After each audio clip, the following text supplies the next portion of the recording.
Conversation Galante, Part 2, Introduction. So I talked about a few of the meanings to do with those words. It's amazing how just two words can relate to so many different things. So I think I said before it links with Jules Laforgue's Another Complaint of Pierrot.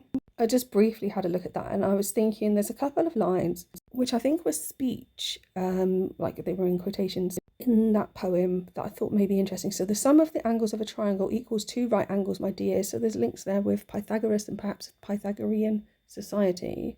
And then all is relative, which could even relate to like Swedenborg correspondences as well, as I was thinking like Einstein, theory of relativity. Gallant is a synonym of intrepid, which was the code name of Sir William Samuel Stevenson or William Samuel Clouston Stanger, who was a World War II spy, British security coordination. He was shot down, a prisoner of war in World War I, but escaped. In 1924, he married an American tobacco heiress. I'm always interested when tobacco comes up because I'm sure there's still something there that I haven't found. And then with George William Walton, patented a system for transmitting photographic images via wireless. I mean, it seems so quaint now, but obviously it revolutionary. Made a bunch of money. And then did radio manufacturing with the General Radio Company, aircraft manufacturing, which also manufactured car bodies for the British motor industry, as well as cement, and invested in Shepperton Studios. So very busy fella.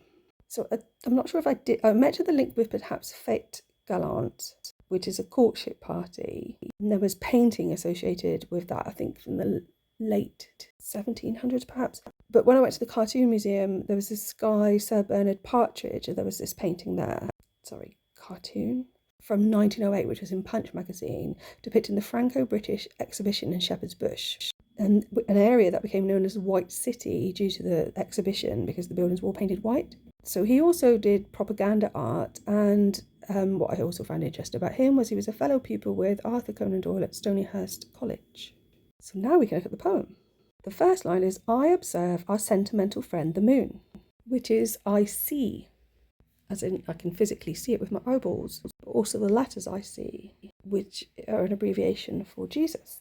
There could be a link here with the Lune de Miel poem, but for some reason I've lost my notes on that. The name Esther, which is possibly linked here through the Book of Esther and all those Mordecai, Galante people from 16th century Rome. In Aramaic, comes from the word Sihara, meaning moon, apparently. The Talmud says the nations of the world call the heroine of Purim by the name Esther, since she was as beautiful as the moon. And so there are also links then to the lunar calendar. Hachodes Hacher Lachem, this month is yours, from the Torah.